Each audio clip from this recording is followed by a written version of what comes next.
One thing I've noticed after nearly 30 years of talking with homeschooling and unschooling parents is that fear isn't the problem. Fear is normal. Of course, you're worried. You're responsible for these kids. You love them. You care about their future.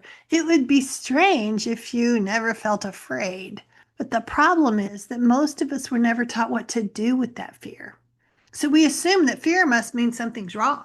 We assume that fear is a signal that we need to step in and take control and make a plan or fix something immediately. Fear wants to see movement. It says, do something, anything, just don't sit here feeling uncertain. Fear wants a curriculum. Fear wants guarantees. Fear wants to see some proof, wants a checklist. Fear wants to know exactly how this story ends before it's even begun. And I get that. Some of this is just human nature, but some of it is conditioning. So if you're new here, I'm Sue Patterson, and this is the Unschooling Mom to Mom podcast. I come here each week with a quick pep talk to help you see that unschooling works. I share ideas that you might want to consider to help you connect better with your kids and offer an environment that's really individualized so that they can learn and grow. I have a lot of resources at the website, and I'll put more in the description area below. But today I want to talk about fear and what we do with it. Because I've watched parents make decisions from fear that they wouldn't have made had they spent a little more time observing.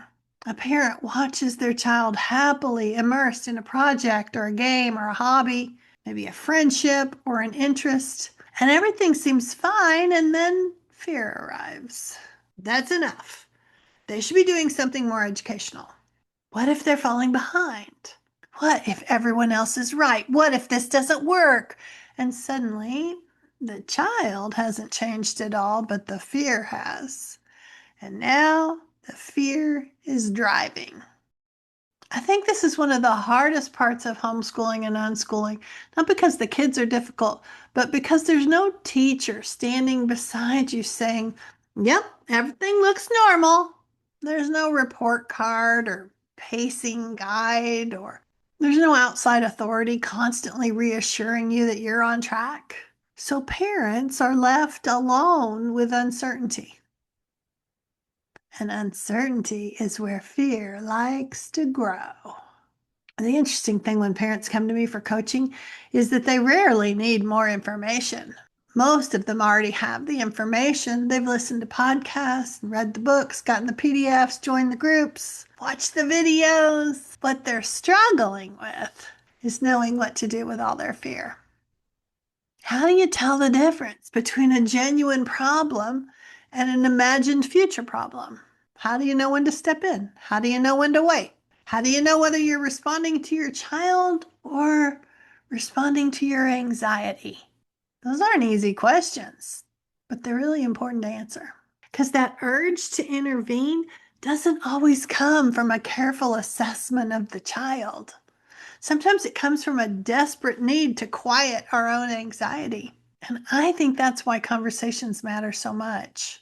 Not because someone else has all the answers, but because another person can help us slow down long enough to see what's actually happening.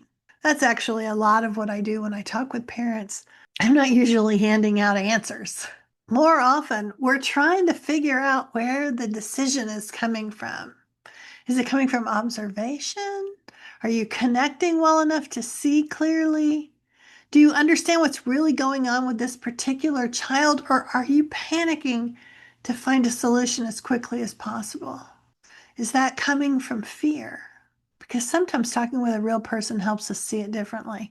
We can figure out where that decision is coming from. We can separate the facts from the fears, because those two places often lead us in different directions.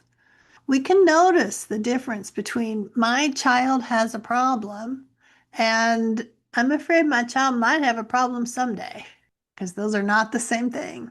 And when we can tell the difference, we can make better decisions. They won't always be perfect, but they'll be calmer, more thoughtful decisions, more connected. Because fear is going to always show up. Parenting is full of uncertainty. The goal isn't to eliminate the fear. The goal is to stop handing the keys over every time fear appears. So if that's something you're struggling with right now, I'd be happy to help. If you've been carrying around questions about screens or motivation or curriculum or college or learning differences or what this next year should look like, maybe it would help to talk it through with someone. Not because you need more information, but because sometimes you just need a real conversation. Let's do that together. In the meantime, I'll be back here with the podcast. Be sure to like and subscribe in all the places. I want to help you see that you don't have to duplicate school and you don't have to let fear run your life. So happy unschooling. Enjoy the kids, and I'll talk with you again soon. I want to mention that we still have these half-hour coaching calls available for the rest of the month. It's such a good time of year because we can clearly remember how this past year went, but you still have a little bit of time to think things through before the back-to-school pressure arrives. So if you'd like to talk things through about your family's situation, let's hop on a call. So thanks for being here with me. Take care.